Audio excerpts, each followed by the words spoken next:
Ya, sudah saya rekam. Oke, kita ke sini. Ya, Anda lihat sini. Ini tampilan saya, PowerPoint saya bisa Anda lihat. Anda bisa tampil di layar Anda, PowerPoint saya. Bisa ya? Bisa. Ya. Silakan mikrofonnya dimatikan semua. Oke, saya ulang sebentar dari ini, dari hubungan antar tulang. Ya. Jadi hubungan antar tulang atau disebut juga dengan artikulasi. Hubungan antar tulang atau disebut juga dengan apa? Artikulasi. Oke. Hubungan antar tulang yang memungkinkan pergerakan, ya. Hubungan antar tulang,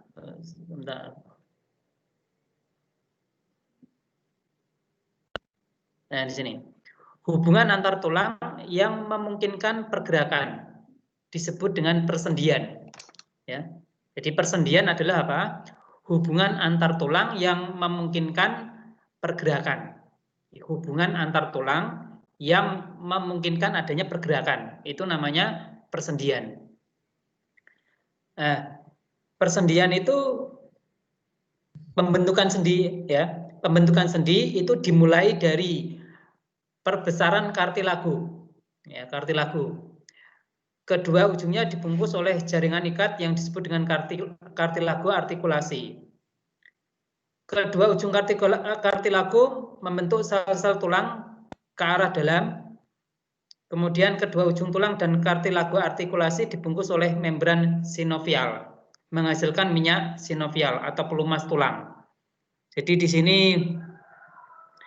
Anda perhatikan gambar ini. Ini namanya hubungan antar tulang, ya. Nah, hubungan antar tulang, ini tulang yang atas, ini tulang yang bawah. Tulang yang satu, tulang yang kedua, ini dihubungkan oleh apa? Persendian, ya. Di sini ada mangkok sendi. Ini mangkoknya sendi, ini mangkoknya sendi, ya. Mangkok sendi. Nah, di dalam mangkok sendi ini ada ruangan, ada rongga. Rongga ini berisi cairan sinovial. Ya, di dalam mangkok sendi itu ada rongganya. Rongga ini isinya adalah apa? Cairan sinovial. Cairan sinovial ini sebagai pelumas antar sendi. Jadi antar sendi ini apa? Bisa digerakkan, ya. Tulang yang atas dengan tulang yang bawah ini bisa digerakkan. Itu dihubungkan oleh suatu sendi. Nah, di dalam rongga sendi ini ada apa, cairan sebagai pelumas yang namanya cairan sinovial. Ini. Kalau nggak ada cairannya ini antar sendi ini, antar tulang ini bisa bergesekan sehingga menimbulkan rasa nyeri. Maka harus ada di sini harus ada apa?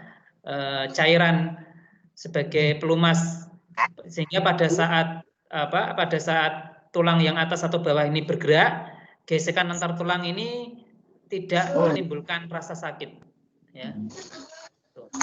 Ini hubungan antar tulang. Kemudian saya lanjutkan.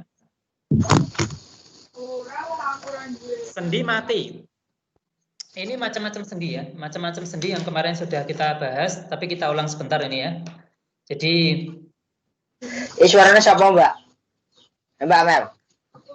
ada sendi mati.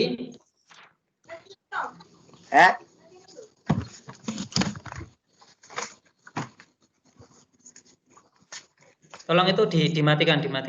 Jangan.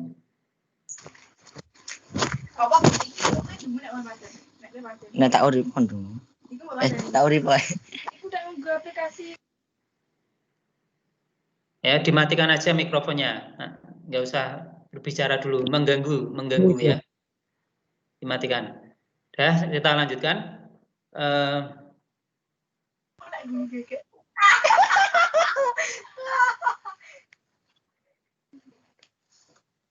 Ya, jadi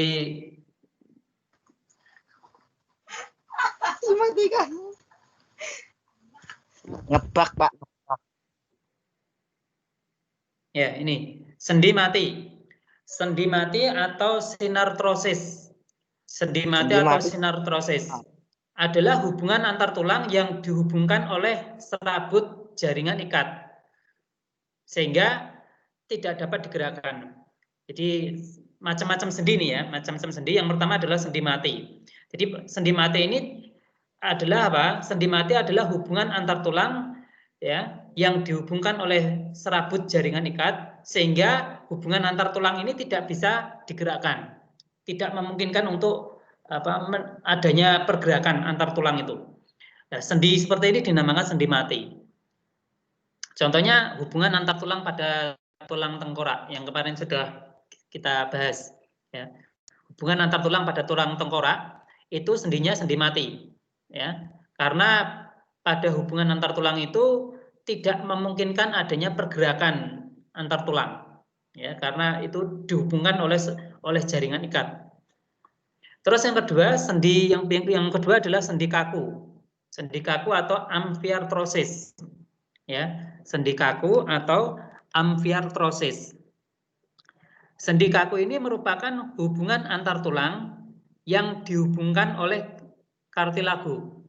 Ya, hubungan antar tulang yang dihubungkan oleh kartilago.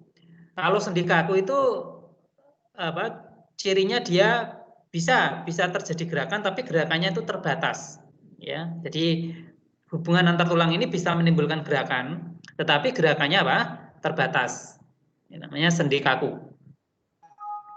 Kemudian contohnya sendi kaku ini contohnya adalah sendi antar ruas tulang belakang. Ya, sendi antar ruas tulang belakang. Kemudian sendi pada antar tulang betis. Ya, itu contoh sendi kaku yang ada di tubuh kita, yang ada di tubuh manusia. Kemudian yang berikutnya adalah sendi gerak. Sendi gerak atau diartrosis. Sendi gerak atau diartrosis ini merupakan sendi yang tidak dihubungkan oleh jaringan ikat.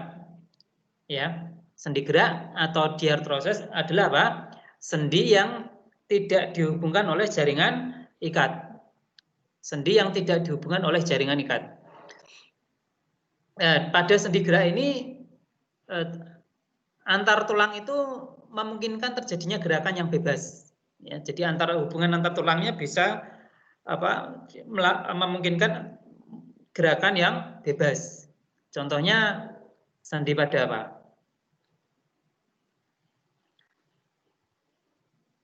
Gerakannya bebas. Sendi pada lengan tangan kita ini ya, itu bisa menimbulkan gerakan yang bebas.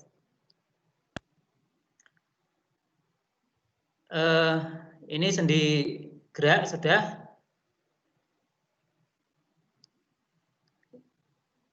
Sendi gerak itu dibedakan menjadi 4 macam. Ya, ada 4 macam sendi gerak. Seperti di bukumu paket halaman berapa itu? Halaman 30 31. Ya, kalau di halaman 30 31 itu disebutkan ada berapa tuh? 5 ya.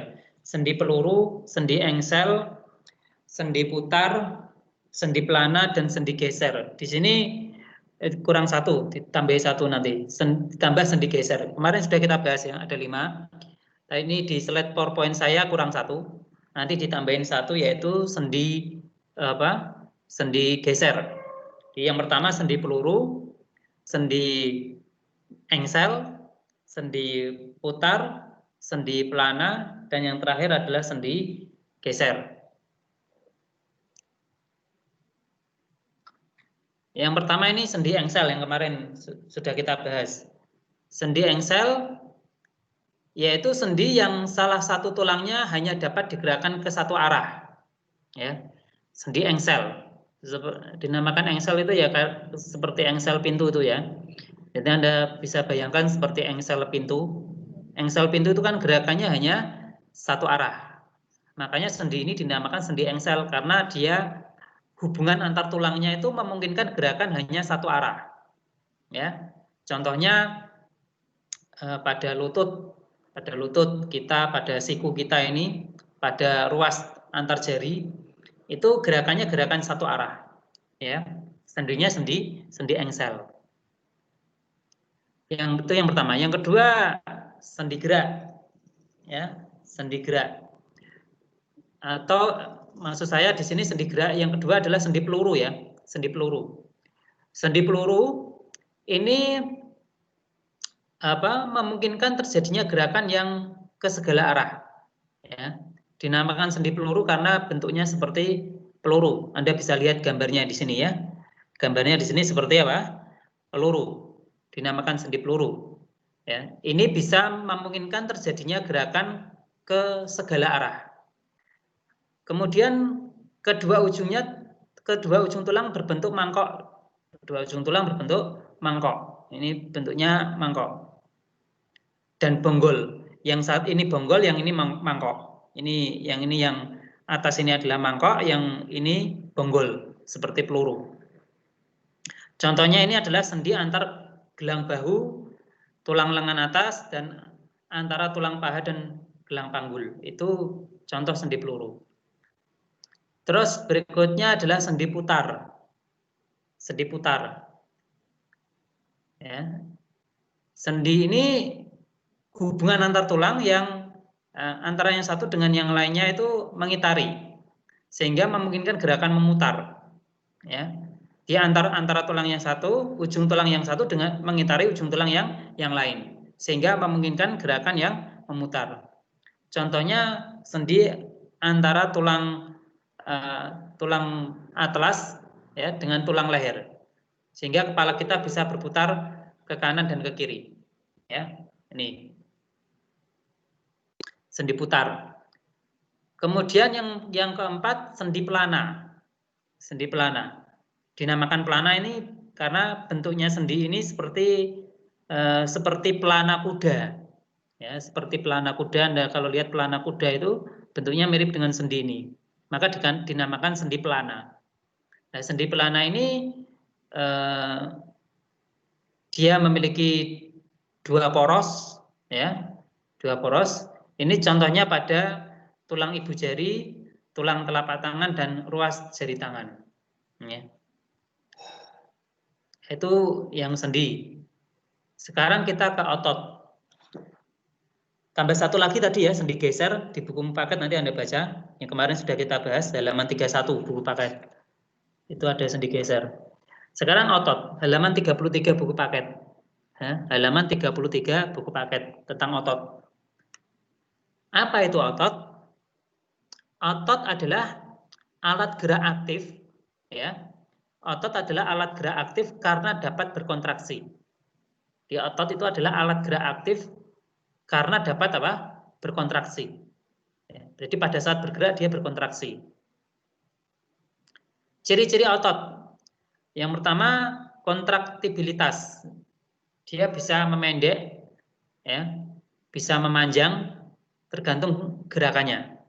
Ya, kontraktibilitas. Jadi kemampuan memendek dari ukuran semula. Ya. Yang kedua, ekstensibilitas. Kemampuan memanjang dari ukuran semula. Dan yang ketiga adalah elastisitas. Kemampuan untuk kembali ke ukuran semula. Ya, jadi ciri-ciri otot ada tiga. Apa itu? Kontraktibilitas, kemampuan untuk memendek dari ukuran semula. Ekstensibilitas, kemampuan memanjang dari ukuran semula. Dan yang ketiga adalah elastisitas, kemampuan kembali ke ukuran semula. Berikutnya jenis-jenis otot, ya. Jenis-jenis otot.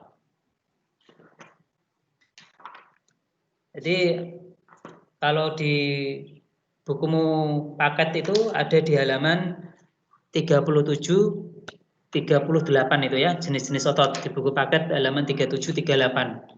Di situ ada jenis-jenis otot itu ada yang pertama ini yang kita bahas di sini adalah otot lurik. Otot lurik. Ya. Otot lurik itu memiliki garis gelap terang.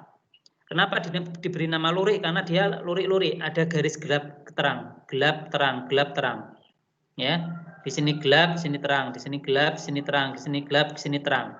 Maka diberi nama otot lurik. Ada luriknya itu tadi, ada lorengnya, luriknya. Memiliki garis gelap terang. Ya.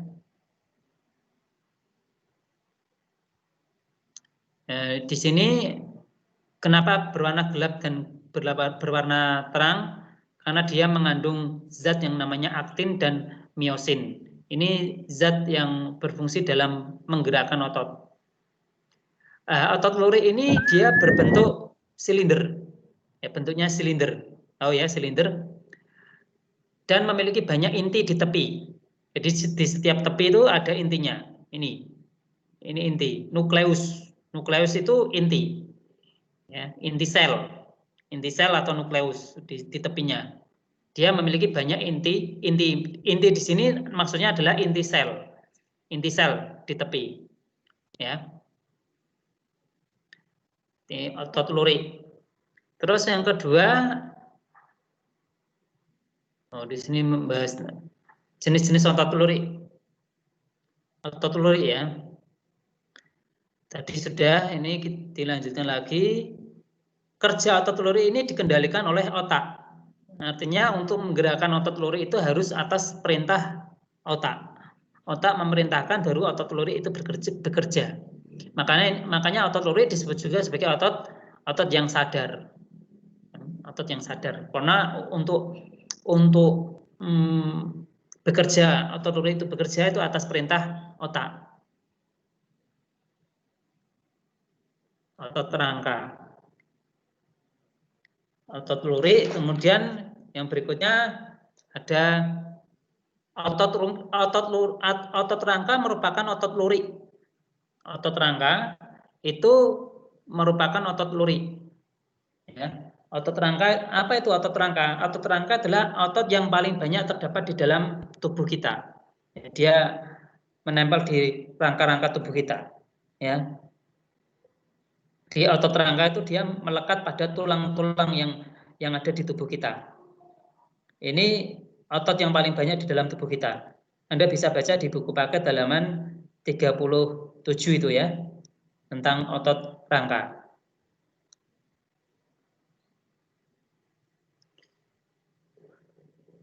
Kemudian pada otot rangka itu memiliki bagian tendon, ya, dan empal. Tendon dan empal. Tendon itu ujungnya dua ujung yang ada di otot, ya, ujungnya otot ini.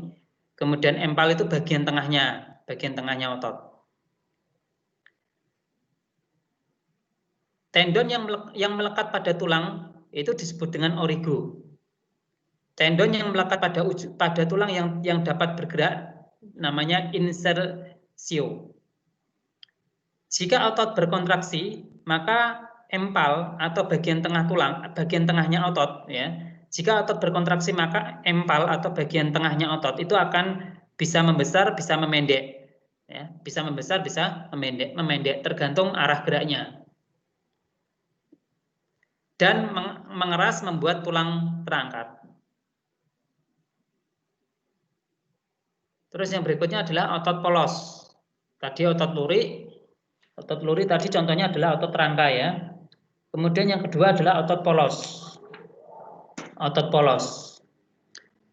Otot polos ini dia memiliki inti sel 1. Ya, inti selnya 1. Ini nukleus. Kalau otot lurik tadi kan inti selnya di setiap tepi.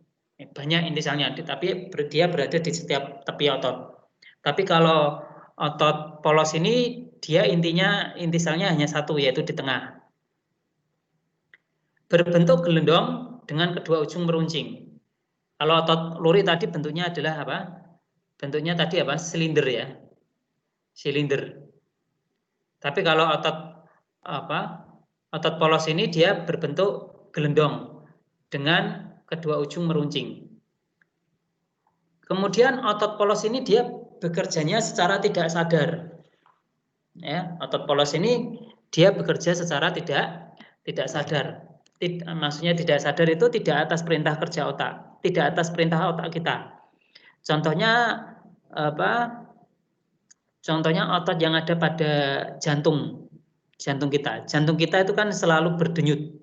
Itu ada ototnya. Ototnya namanya otot polos.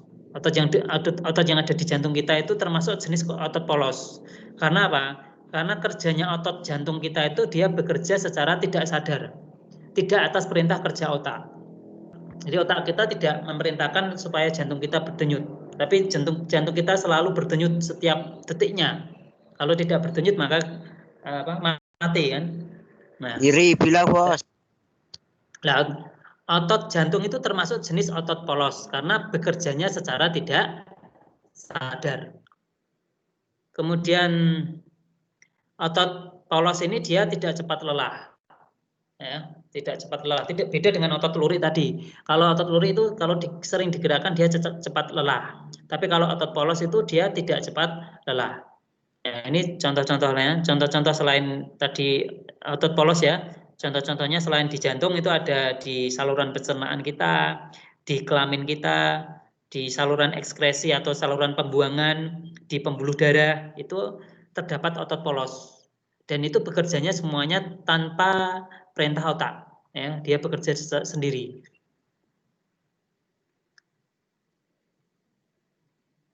Nah, ini sudah. Nah, kita langsung ke sini.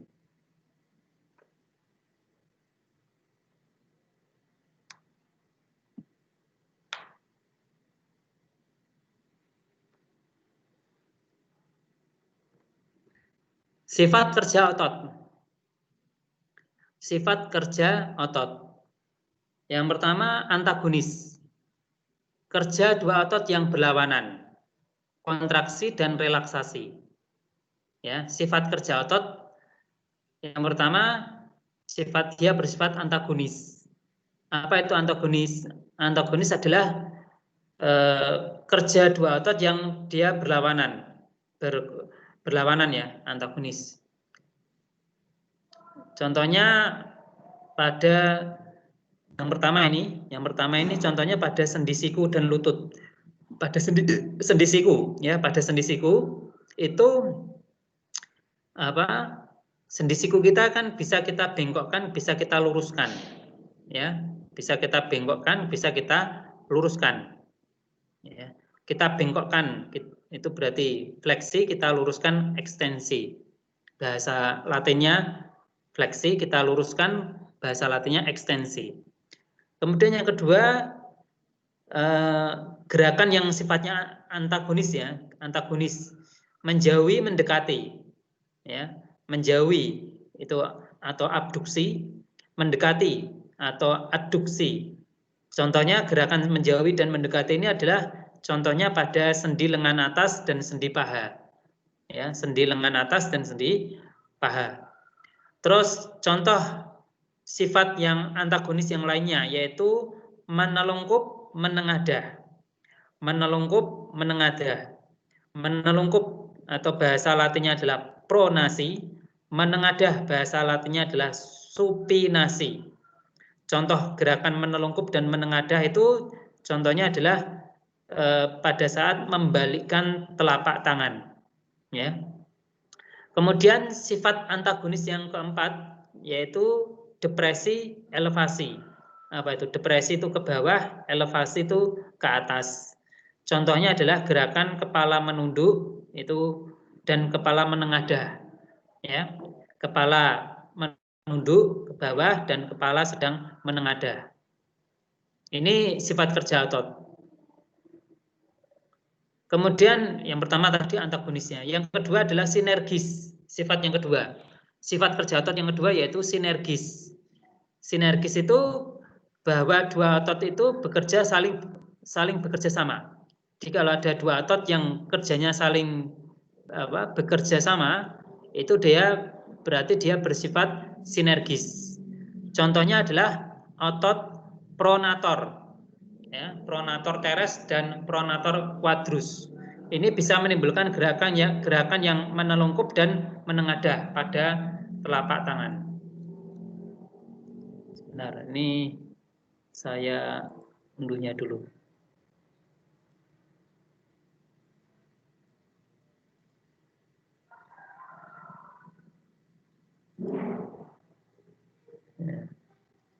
Dari ke sini.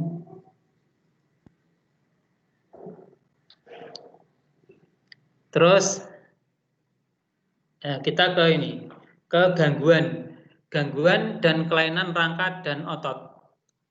Gangguan dan kelainan rangka dan otot di bukumu paket itu ada di halaman 39 ya. 39 sampai 42. Sampai 43 itu ya. Terus ya sampai 43. 39 sampai 43. Kalau di bukumu paket. Gangguan dan kelainan tulang. Ya. Yang pertama ini apa?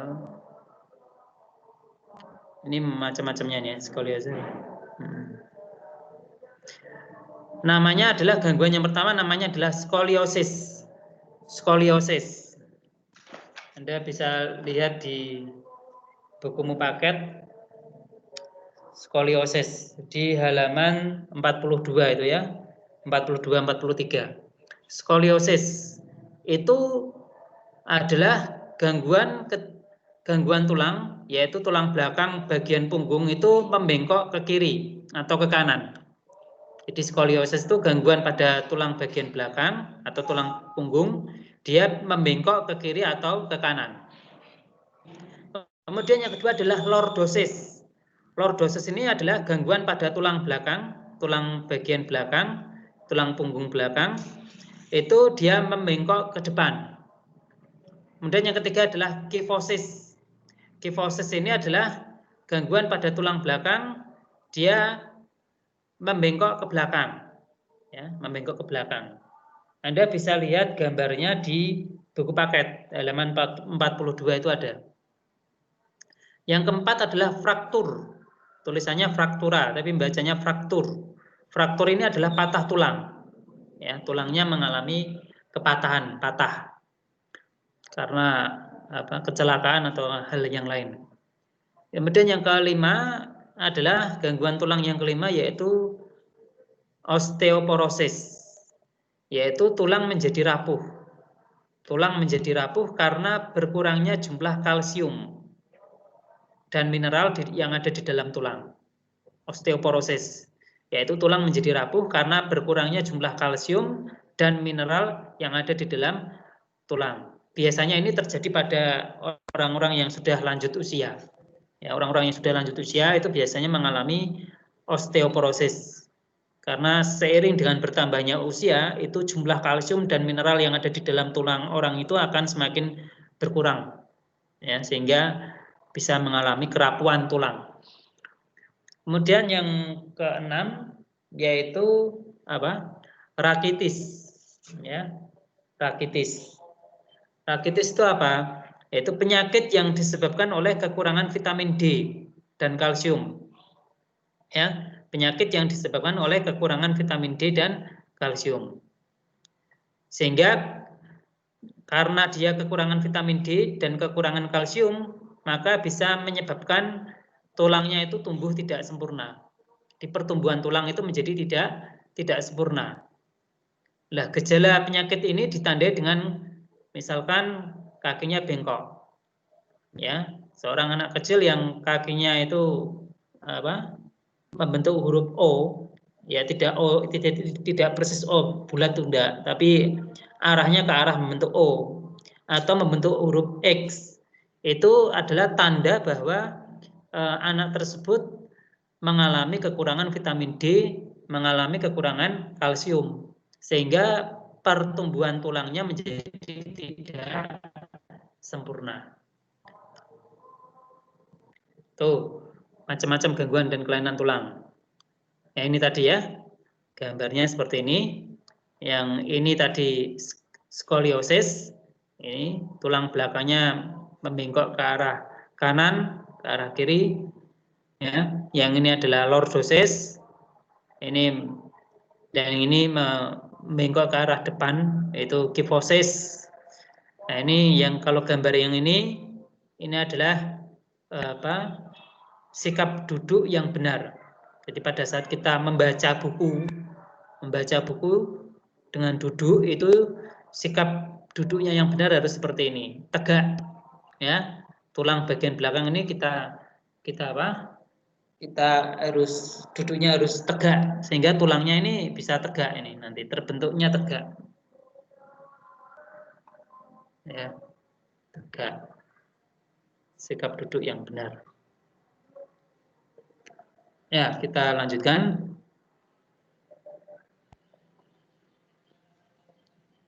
Kalau gangguan pada persendian ini di buku paket tidak dibahas ya ini ya. Ini saya kira tidak perlu. Di buku paket kan tidak sampai ke situ. Ya. Ini kita lewatin saja yang ini, gangguan persendian. Ini juga, ini tidak perlu, kita ngikutin buku paket saja, yang ini tidak perlu. Oh, sudah. Kalau begitu kita lanjutkan ke ini. Ini masih ada waktu sekitar 20 menit ya. Kita ke buku siswa dulu ini. Bentar.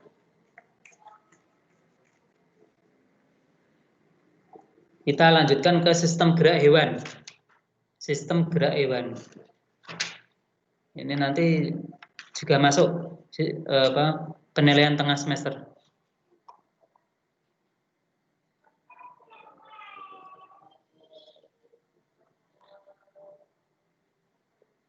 Sistem gerak hewan.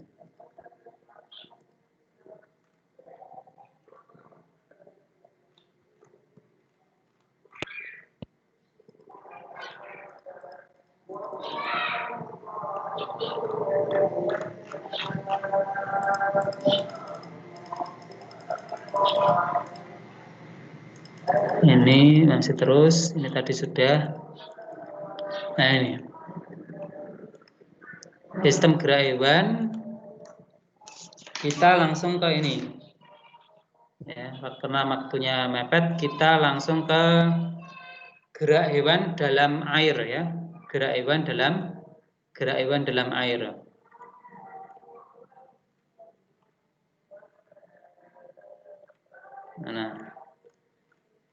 Nah ini, yang pertama gerak hewan dalam air. Jadi kita bahas sebentar. Air memiliki kerapatan yang lebih besar dibandingkan udara. Jadi air itu dia memiliki kerapatan yang besar dibandingkan udara, sehingga hewan yang mic-nya dimatikan.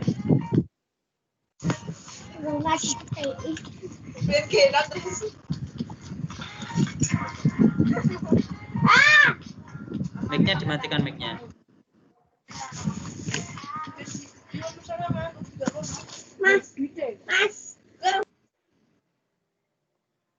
Ya, di air itu memiliki kerapatan yang lebih besar dibandingkan udara. Kerapatan air artinya maksudnya apa? Partikel air itu lebih rapat, ya. Jarak antar partikel air itu lebih rapat dibandingkan dengan jarak antar partikel udara. Atau dengan bahasa lain kalau saya balik, jarak antar partikel udara itu lebih berjauhan dibandingkan dengan jarak antar partikel air. Sehingga apa? Hewan yang bergerak di dalam air itu dia lebih sulit dibandingkan dengan hewan yang bergerak di udara. Ya, karena gaya geseknya lebih tinggi di air dibandingkan udara. Gaya gesek di air lebih tinggi daripada gaya gesek di udara karena partikel air itu lebih rapat daripada partikel udara. Nah, ini gaya angkat yang lebih besar dibandingkan dengan air. Air memiliki angkat yang lebih besar dibandingkan dengan udara. Ya, jadi air itu memiliki gaya angkat yang lebih besar dibandingkan dengan udara. Dan tubuh hewan yang hidup di air itu memiliki massa jenis yang lebih kecil daripada airnya itu sendiri. Ya, jadi tubuh hewan yang hidup di air itu memiliki massa jenis yang lebih kecil daripada lingkungannya. Maksudnya daripada lingkungannya itu daripada airnya, tempat dia hidup di air itu tadi. Jadi massa jenis itu kan kerapatan. Massa jenis itu kerapatan. kerapatan. Jadi kerapatannya apa? Hewan. Ya, jadi di sini tadi disebutkan bahwa tubuh hewan yang hidup di air memiliki massa jenis yang lebih kecil. Artinya kerapatan tubuhnya hewan itu lebih kecil daripada kerapatannya apa? Partikel air. Ya, daripada kerapatan partikel air. Kedua hal itu mengakibatkan hewan yang hidup di air itu dapat melayang-layang di dalam air. Karena kerapatannya lebih kecil, kerapatan hewan yang hidup di air itu lebih kecil daripada kerapatannya air, maka menyebabkan hewan yang hidup di air itu bisa melayang-layang di dalam air. Melayang-layang, tahu ya melayang-layang? Melayang-layang itu berarti misalkan hewannya ikan, dia bisa melayang-layang di dalam air. Melayang-layang itu artinya ikannya tidak tenggelam, tapi dia bergerak di dalam air. Tapi ikan itu tidak tenggelam. Kalau tenggelam itu kan ikannya sampai di dasar air. Tapi itu ikannya tidak di dasar, tetapi dia melayang-layang di dalam air. Jadi bergerak di dalam air, melayang-layang. Ya, kenapa dia ikannya bisa bergerak melayang-layang di dalam air? Karena kerapatan atau massa jenis ikan itu lebih kecil daripada kerapatan air. Sehingga ikan itu bisa melayang-layang di dalam air dengan mengeluarkan sedikit energi. Karena adanya gaya angkat oleh air itu tadi. Jadi airnya memberikan gaya angkat kepada ikan, sehingga ikan itu bergerak hanya mengeluarkan sedikit energi. Salah satu bentuk tubuh yang paling banyak dimiliki oleh hewan air adalah bentuk torpedo atau streamline. Jadi rata-rata hewan yang hidup di air itu bentuknya streamline. Bentuk tubuh ini memungkinkan tubuhnya meliuk dari sisi ke sisi yang lainnya, kemudian mengurangi hambatan ketika bergerak di dalam air. Dengan bentuk tubuh yang streamline ini, maka gerakan hewan yang ada di dalam air itu hambatannya menjadi kecil. Hambatannya kecil sehingga dia bergerak itu lebih cepat. Nah, tubuh ikan dilengkapi dengan otot dan tulang belakang yang fleksibel untuk mendorong ekor dan sirip ikan di dalam air. Ikan memiliki sirip tambahan yang berfungsi untuk menjaga keseimbangan untuk mengatur gerakan naik turun. Ikan memiliki gelembung renang dan dapat mengeluarkan gas. Sebagian besar ikan menggunakan gerakan lateral pada tubuh dan sirip ekornya untuk menghasilkan gaya dorong ke depan. Gaya dorong ke depan. Jadi sebagian besar ikan tuh dia gerakannya adalah gerakan lateral, supaya dia menghasilkan gaya dorong ke depan sehingga ikan itu bisa bergerak ke arah depan. Ada juga ikan yang bergerak menggunakan sirip sirip pasangan dan sirip tengahnya. Ikan yang bergerak dengan sirip pasangan dan sirip tengah cocok untuk hidup di terumbu karang. Terumbu karang. Tapi jenis ikan ini tidak dapat berenang secepat ikan yang bergerak dengan menggunakan tubuh dan sirip ekornya. Ini nanti yang warna biru Anda bisa baca sendiri. Kita agak cepat sedikit. Terus yang berikutnya gerak hewan di udara. Gerak hewan di udara. Kita langsung ke sini, gravitasi. Jadi bahwa gerakan hewan di udara itu dipengaruhi oleh gravitasi. Jadi gravitasi itu adalah masalah utama yang dihadapi oleh hewan-hewan yang terbang di udara. Apa itu gravitasi? Gravitasi itu apa? Gaya tarik ke pusat bumi. Gaya tarik ke pusat bumi.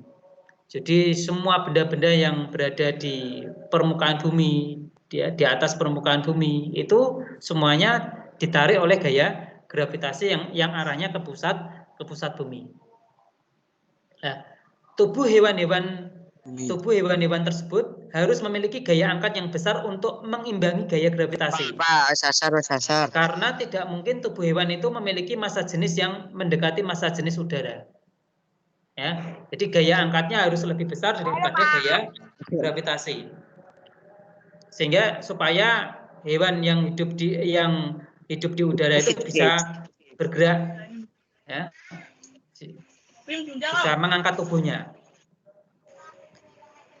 Salah satu upaya untuk memperbesar gaya angkat adalah dengan menggunakan sayap. Ya, dengan menggunakan sayap. Guys. Ini dimatikan dulu aja nih.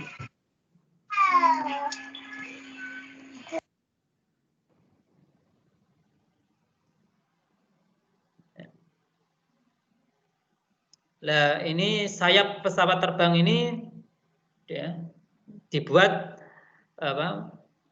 menggunakan inspirasi dari sayap dari burung. Ya. Jadi terinspirasi dari sayap burung ini. Di manusia menciptakan alat gerak di udara ini yang namanya pesawat terbang ini bentuknya terinspirasi dari hewan yang hidup di udara ini. Terinspirasi dari burung. Ya. Nah, berikutnya, sayap burung tersusun atas kerangka yang kuat dan ringan, serta otot yang kuat. Sayap burung memiliki bentuk melengkung sehingga udara yang mengalir pada bagian atas sayap lebih cepat daripada udara yang mengalir di bagian bawahnya. Ya. Di sayap burung itu memiliki bentuk melengkung sehingga udara yang mengalir pada bagian atas sayap lebih cepat daripada bagian bawahnya. Hal ini akan menghasilkan gaya angkat dan gaya dorong yang efektif untuk pergerakan burung. Struktur sayap yang demikian disebut dengan airfoil. Ya, struktur sayap yang yang dia bisa menghasilkan gaya angkat dan gaya dorong yang efektif, itu struktur sayap itu dinamakan dengan airfoil. Saat sayap dikepakkan, sayap burung itu dikepakkan, maka sayap itu memberikan gaya aksi terhadap udara di bagian bawah. Ya, jadi pada saat burung itu mengepakkan sayapnya, berarti sayap itu memberikan gaya aksi pada udara yang ada di bawah sayap, sehingga udara akan mengalir ke bawah. Ya, ini sesuai dengan hukum 3 Newton, hukum aksi reaksi, hukum 3 Newton. Anda bisa lihat kembali video tentang hukum 3 Newton yang kemarin sudah saya share di Microsoft Teams.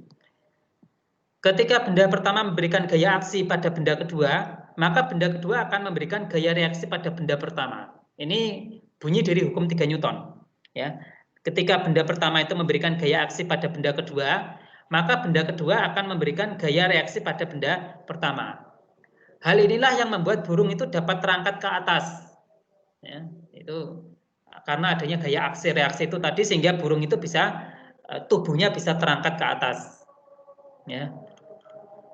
Kemudian hewan yang hidup di darat,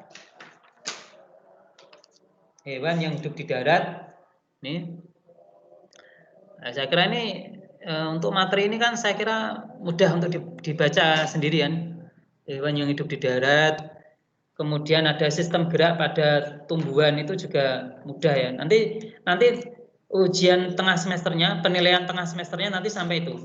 Jadi ini yang bab 1 itu semuanya itu bab 1 ya, sampai gerak pada tumbuhan. Nanti kalau saya nggak sempat menjelaskan hari ini, nggak sempat saya jelaskan, nanti Anda baca sendiri bisa itu buku paketnya ya. Karena itu mudah kalau mau membaca ya. Karena penjelasannya di buku paket itu sudah jelas. Ini waktunya tinggal 5 menit. Ya, kita lanjutkan ke sini. Gerak hewan di darat. Hewan yang hidup di darat itu memiliki otot dan tulang yang kuat. Hal tersebut diperlukan untuk mengatasi inersia. Ya, hal tersebut diperlukan untuk mengatasi inersia. Apa itu inersia? Inersia itu kecenderungan tubuh untuk diam. Ini namanya inersia. Ya. Jadi hewan yang hidup di darat itu memiliki otot dan tulang yang kuat. Hal itu diperlukan untuk mengatasi inersia. Jadi ototnya yang kuat, tulangnya yang kuat itu digunakan untuk mengatasi inersia. Inersia itu apa? Kecenderungan tubuh untuk diam.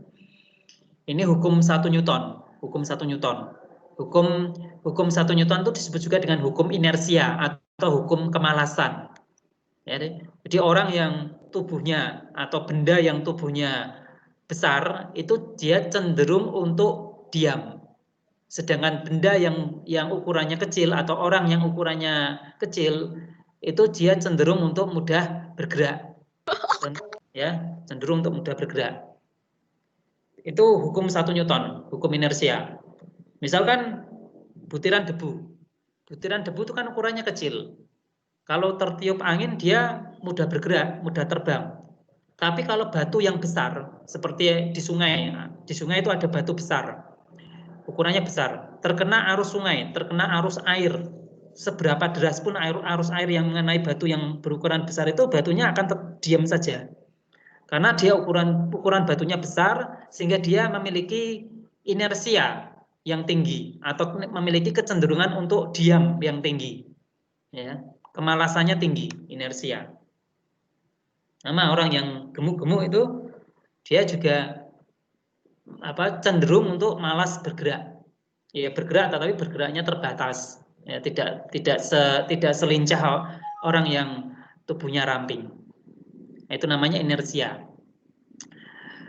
Kemudian untuk menyimpan energi pegas untuk melakukan berbagai aktivitas. Ya, menyimpan energi pegas untuk melakukan berbagai aktivitas. Bayangkan bagaimana bila kita berjalan. Seseorang mulai berjalan dengan menginjak lantai dengan kakinya. Ya, berjalan itu pasti kita menginjak lantai dengan kaki. Kemudian lantai memberikan gaya balik yang sama dan berlawanan arah pada orang tersebut. Gaya inilah yang menggerakkan orang itu ke depan. Nah, ini hukum aksi reaksi kalau ini, hukum 3 Newton. Jadi seorang yang berjalan itu dia pasti menginjak lantai. Menginjak lantai berarti apa? Kakinya memberikan gaya aksi pada lantai. Kemudian sebaliknya, lantai memberikan gaya reaksi pada kaki orang yang menginjak lantai tadi. Ya, di mana besarnya gaya aksi dengan besarnya gaya reaksi itu sama. Nah, itulah hukum 3 Newton. Sehingga apa? Sehingga orang yang berjalan itu ada gesekan antara kaki dengan lantai. Dan itu dengan adanya gesekan itu maka orang itu tidak tergelincir. Tidak tergelincir karena adanya gaya gesek antara kaki dengan lantai. Coba kalau tidak ada gaya geseknya antara kaki dengan lantai, pasti orang itu akan mengalami slip atau tergelincir. Ya, misalkan pada lantai yang licin dia berlari, ya, dia akan gaya geseknya sangat kecil sekali atau bahkan tidak ada gaya gesek sehingga orang itu akan mengalami tergelincir karena gaya geseknya 0 atau sangat rendah sekali pada lantai yang licin. Tapi kalau pada lantai yang kasar, ya, pada lantai yang kasar itu gaya geseknya antara kaki dengan lantai besar, sehingga kemungkinan untuk tergelincir itu sangat kecil sekali, bahkan hampir tidak mungkin tergelincir. Kemudian saya lanjutkan dengan cara yang sama, seekor burung yang terbang ke depan memberikan gaya pada udara dengan cara mengepakkan sayap ke belakang. Tetapi udara tersebut mendorong balik sayap burung itu ke depan. Ini tadi udah ya. Gajah dan kerbau memiliki massa tubuh yang sangat besar. Akibatnya untuk bergerak, gajah dan kerbau harus melawan inersia yang nilainya juga sangat besar. Ya. Inersia, karena tubuhnya gajah besar, tubuhnya kerbau itu besar, sehingga inersianya atau kecenderungan untuk diamnya juga besar. Ya, sehingga dia harus memiliki otot yang kuat ya untuk melawan inersia itu tadi. Saya kira ini waktunya tinggal 1 menit. Ini sistem akan tertutup nanti, jadi saya tidak bisa melanjutkan. Saya informasikan bahwa ujiannya, penilaian tengah semesternya, ya penilaian tengah semesternya itu nanti sampai gerak ini ya, gerak tumbuhan itu ya. Tolong Anda pelajari bab 1 saja. Bab 1 saja sampai gerak tumbuhan. Ya, gerak pada tumbuhan itu Anda pelajari. Itu. Jadi hanya bab 1 saja. Kemudian yang belum mengumpulkan tugas, yang tugasnya belum lengkap, itu nanti tidak bisa ikut ujian.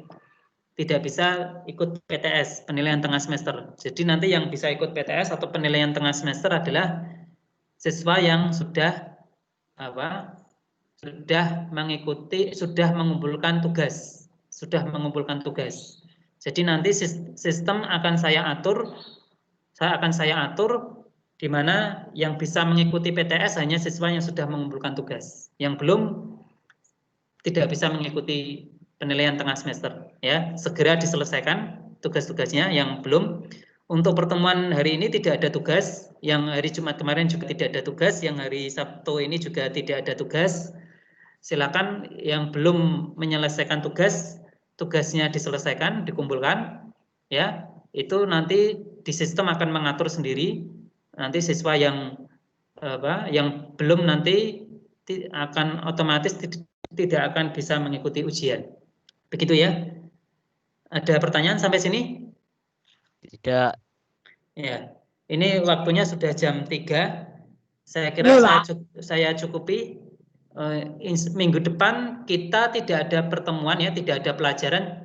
Minggu depan Anda konsentrasi penilaian tengah semester. Jadi minggu depan Ya, Pak. kalian konsentrasi penilaian tengah semester. Jadi tidak ada pembelajaran video conference ataupun lewat Microsoft Teams. Jadi kita konsentrasi penilaian tengah semester. Untuk IPA nanti penilaian tengah semesternya tetap melalui aplikasi Microsoft Teams, ya, sesuai jadwal yang sudah saya edarkan kemarin, ya. Jadi tetap menggunakan aplikasi Microsoft Teams. Saya kira itu saja yang bisa saya sampaikan. Saya akhiri.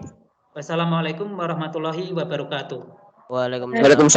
Waalaikumsalam.